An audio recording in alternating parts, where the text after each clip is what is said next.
up, y'all? It's me, Erica, and we are down here.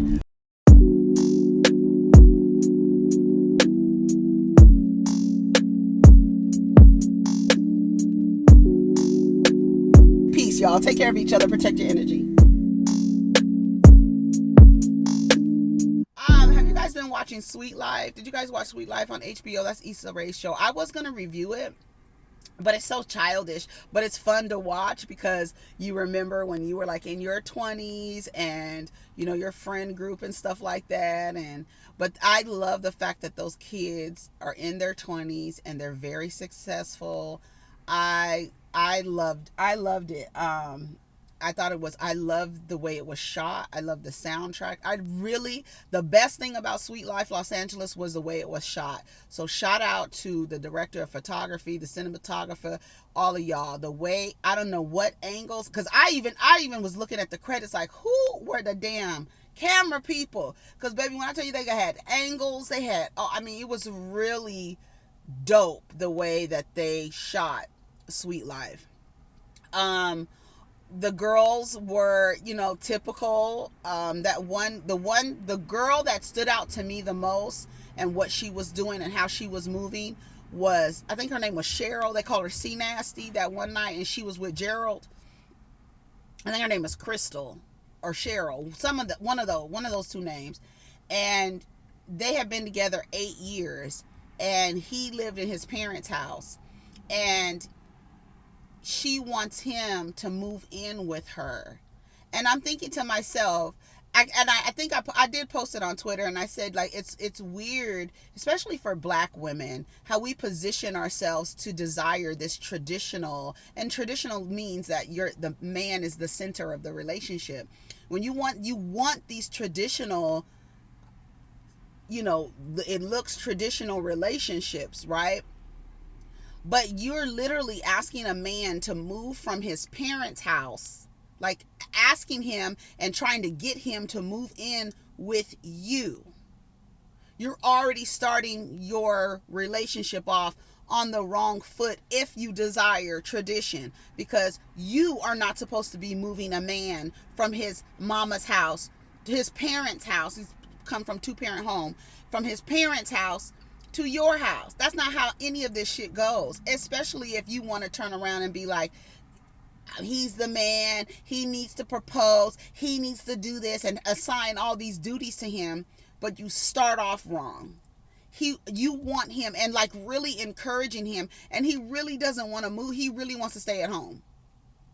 He really wants to stay at home and get his shit together. And to me, I feel like I would rather you say, and then you want to split rent. You want to split rent. So you creating I don't know. Everybody has their ways of doing different. But I said to myself, when you want tradition, you have to do it the traditional way. You can't cut corners, i.e. plan your own proposal, right?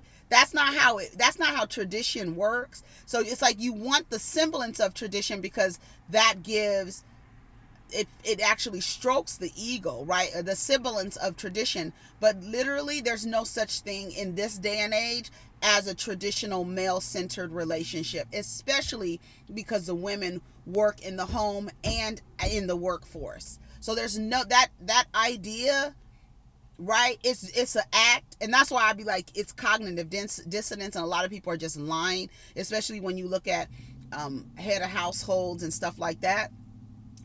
You're asking this guy to move in with you from his parents' house, and you want a traditional relationship.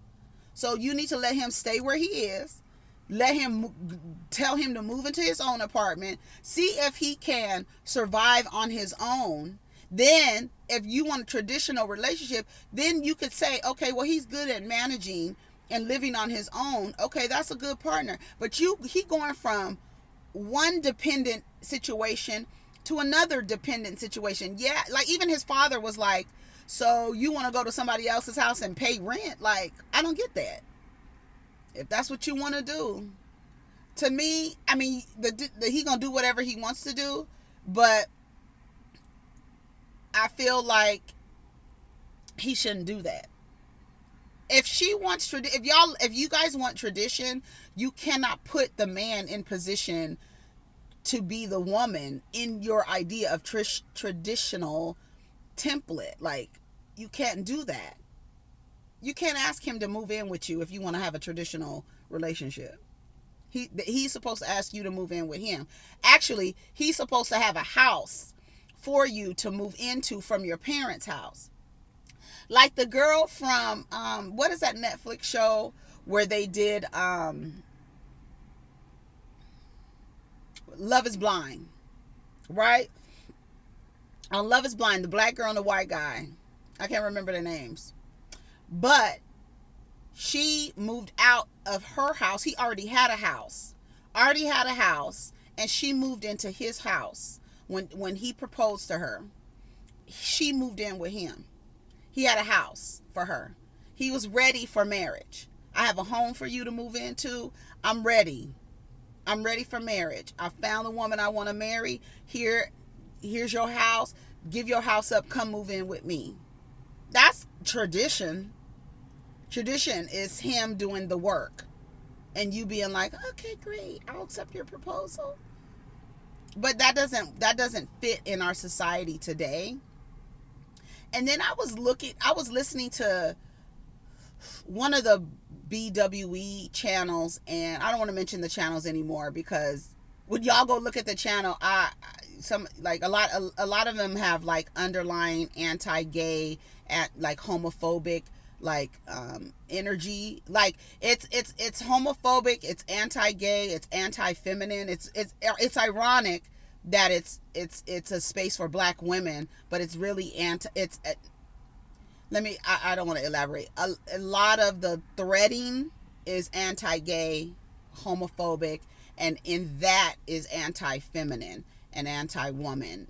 And it's ironic that that's a space where that's happening, because they are using measurements of what masculinity looks like that was created by the proponents and the advocates of the illusion of white supremacy. That all feeds into everything, but that's another story for another day. So on one of these channels, they were talking about, I lost my train of thought. That's what I get for over explaining shit. That's something that I need to learn, because I over explain and then I forget the original thought and then I lose my shit. I forgot what I was going to say. Anyways, I forgot what I was going to say. But traditional, yes, I remember. She was reading a report called the Moynihan Report that is used in black men spaces and male spaces, where they discuss how women, quote unquote, were the detriment to the black community. And they take excerpts of this report and use it as talking points. However, one of these content creators actually delved deeper into this report, and the report was basically saying that before civil rights, before the inception of welfare and government assistance, that women, black women, were running their own homes and the households that they were in with men. And this has been the thing since before. So the excuse that, government cheese took men out of the home, crack took men out of the home, all of these things that took men out of the home, it was happening before all of these things. It was already happening. And it's like amazing when you think about how we operate as a community in relation to men, and how we position them, and how we receive them, and how we listen to how they blame things on women all the time. And that's why people say, oh, it's funny, I hear this phrase like black men are the white men of the black community. Duh. Like, it's like that is like such an obvious statement, because they are men within a community. Latin men are the white men of their community. They treat women like shit too. Like, treat women like shit.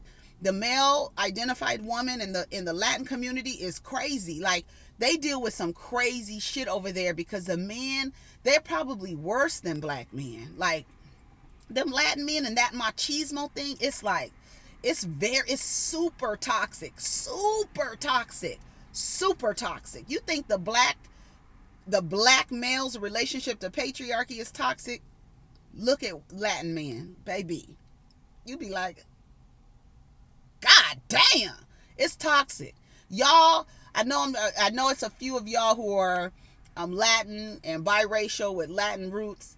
Y'all get down in the comments and tell me, because I already know, because I was raised around a predominantly Latin community, and I've seen it with my own. I see how the women are treated. I see how the women are left, but they still maintain tradition. And you see the relationships. You see women staying in relationships that are tired and through. But this tradition in the black community is not real. The male centered like template is a it is a collective, it's cognitive dissonance, but it's like a collective agreement that we are going to lie about the real position of black men in our community, because it's not the head of household. And unfortunately, the men like to position themselves as the most logical creature, but are the first ones to dismiss numbers and statistics. It's really crazy. It's like a whole contradictory existence. And like, it's crazy. And now I'm listening to Bell Hooks, and The Will to Change. I'm listening to it, and it's talking about, masculinity and femininity, and feminine. The chapter that I'm on is feminist manhood. Baby, it's good. And she talks about how even the word feminist, like really the energy that's close to it, that it makes women not want to call themselves feminists, because the way that men look at feminists. Like, when Snoop's ignorant ass got on the internet and cussed Gayle King out for asking about Kobe Bryant. Remember, he cussed her out. And I have that clip of him, because I've said that when you say feminist, it really sounds like, the way that they say it really sounds like they calling you a dog-faced bitch. You old dog-faced bitch. That's what it sounds like when they say feminist. It's used as a pejorative. It's used to insult you. And if you think about the root of the word and where it comes from, it's talking about you being equal. You being equal. And for you to allow a group of people to shame you into saying, I want equality for people who are like me. Baby, I was like, what? Like, they say it so and then they don't realize that. And what she said, it kind of like, it resonated with me. She was like, it's not that you hate men, it's like you hate the rules and guidelines and structures that they operate underneath. And that's patriarchy. And as much as patriarchy hurts women, it really hurts men, because they suffer. They suffer emotionally, mentally, spiritually, from patriarchy. And it looks like it's a benefit to them, but when you come from a space where you don't care about anybody else, because you haven't learned how to nurture, you haven't learned how to relate to other people, and you're walking through this world selfish, you do create this narcissistic person. Like, you encode them with this energy of narcissism, where they don't have empathy, they're not nurturing, they don't care about nobody else, only themselves. They don't even care about other men. The lack of accountability within the male peer group shows you that they don't care about each other. Because if they did, the act of accountability is an act of love. It's saying, dude, I want you to be better. And when you allow your homeboys and your friends around you to be ain't shit, Y'all, none of y'all ain't shit. And the ones that say, well, I'm a good one, I'm a nice guy, no, you're not loud enough. You're not saying in groups in the barbershop when they're talking about Little Nas X, like, y'all sound crazy as hell. Y'all sound dumb as hell. You don't even say, and then you don't say anything, because if you say anything, now they turn on you. It's crazy. It is crazy. Anyways, go, if you have Audible, I've been listening to every morning, and it's like some of the shit that I have already understood and grown into understanding just by observation and my own study and reading. But somebody recommended this book to me, and I've been listening, and I'm like, she is fucking, Bell Hooks is on fucking point. And I'm reading all about love too, because I've read excerpts of it, but I was like, I just need it. It's time to delve into that. So yeah, I'm on the chapter 7, Feminist Manhood. And she's talking about how patriarchy hurts men, and not only hurts women, it hurts men. It's really good. Anyways, I gotta go, you guys. Like I said, we get down here and start talking about everything. Hopefully we had something to talk about. Hopefully we kept your attention to the end of the video. Take care of each other, protect your energy. Let's get down in the comments. Peace.